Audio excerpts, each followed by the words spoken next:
everyone, welcome back to this YouTube channel. True Dreams with Lady T. Is your sister, your friend, is your girl. If this is your first time you just did then get post for YouTube, you just come across this our channel, please consider to hit the subscribe button, click on the notification bell so you will know anytime we put video. Yeah, thank you so much for coming around again and God bless you. For this our channel now, Tori now we dey talk and now pidgin English we take the knack our Tori for year. We're not just there here to talk. We are here to say a story that will change life, that will save life, that will also change situation of things. If you share this video, you are going to save someone today. So my people, we get two stories to share for here today. The first one are updates of the video we don't do. While the second one, na story when be say it really touched me. And I feel like sharing this story with you guys. So the update about that our Nigeria sister, when e dey for Kirikiri for Côte d'Ivoire. The story so far now, when e be say she travel go see her sick mother for Ibadan, before she come they steal all her things and she come discover say na one of the neighbor pikin thief am, wey dem try to beg her to say okay make you just leave this matter, we will pay you 100,000 for the money. Say everything was 300 to 400, so she come say she no go take.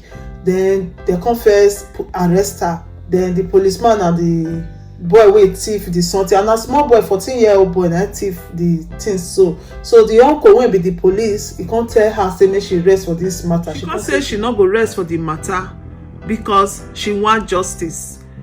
Over 400 of waiting loss for the property, they say they want pay 100 for their money. So she can't say no, that she need justice. And immediately when they know say she be Nigeria, they can't change her for her. They just carry her go court. They not listen to her lawyer again. The next thing, that day for court, now they court 20 years Kirikiri for her. The video dey our channel here, and I will try me I put the link for the description box. So actually she can't dey Kirikiri for almost 2 years now. Now she don't dey, nobody dey ask of her, and she don't try to permit her life, to take her life many times, but they save her. So the update now be say, I thank God say I do the video and some other people still do the video. So after we all do the video and Nigerians they see the video, they don't come interfere for inside the matter. Abike Debiri, now she now come dey inside this matter now, and she say she go try her best to make sure say she free from this matter. And also she come discover say no be only her na dey that place, so wey be Nigeria.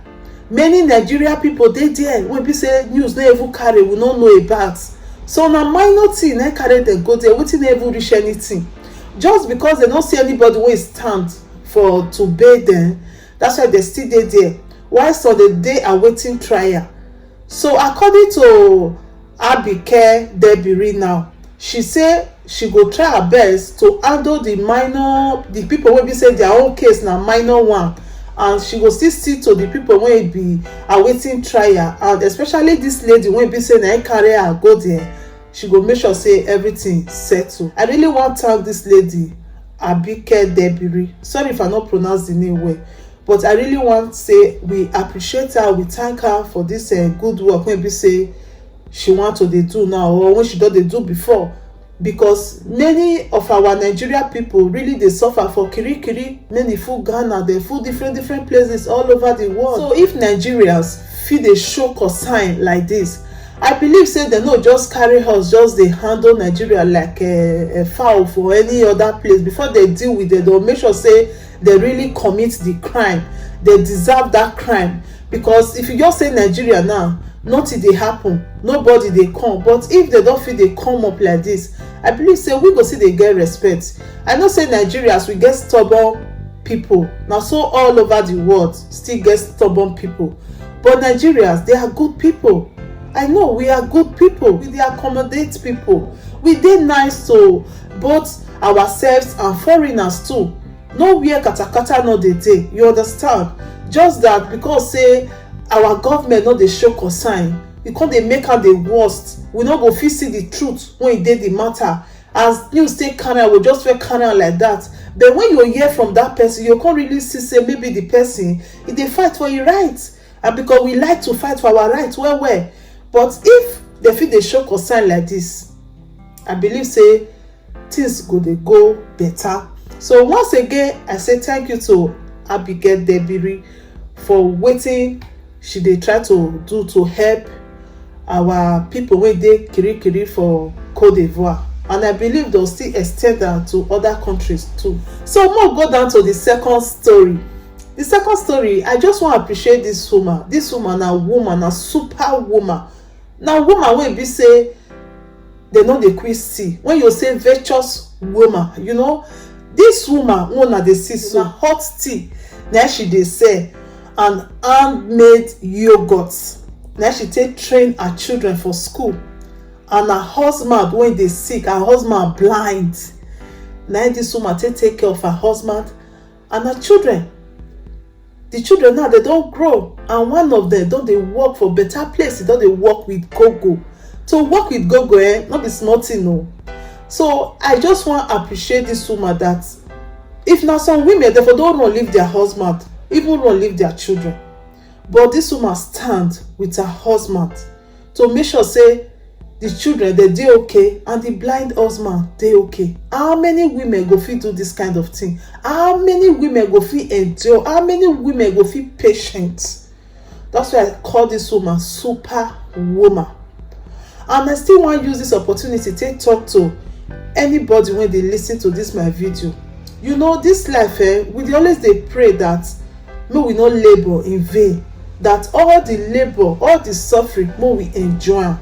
And I thank God say this woman don't labor, but she must surely enjoy. And at the beginning for her be this.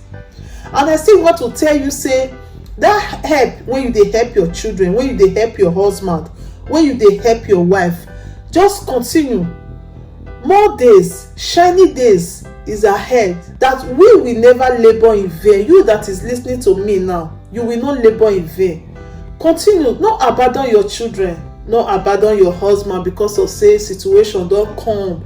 Not abandon your wife say because say situation don't come. There is no fire without smoke, and no condition is permanent. Try to be patient. Just try to be with your partner and let that love continue to reign, because one day your sun will shine and you'll get story to share to the world. Just like this woman now, she gets story to share. Her story they encouraging. Now her story now motivate me to make this video now, to see to encourage other people to continue, no matter how you they suffer, how you they struggle, to try to build your home, to try to build your marriage, your children, your life. Continue, because the light must surely shine one day for you. So my people, thank you so much for watching. Please don't watch this video without sharing it. Share this video so that you will help someone today. Thank you so much, and please also remember to leave your comments down there. What do you think? Drop your comment down there. Your comment is very, very important. We are not just here to talk. We are here to share a story that will save life, that will change life, that will also change situation of things. If you share this video, you are going to save someone today. Thank you so much. If you have not subscribed to our YouTube channel, please consider to hit the red button, click on the notification bell so you will know anytime we put video. Yeah, I remain your sister, your friend, your girl, your pikin. Anywhere you call me, I did there for you. True Dreams Bright Life with Lady T. See you on our next video. Ciao, ciao. If there is anything that is bothering you, my friend, please say it so others will learn. Bring it to True Dreams with Lady T,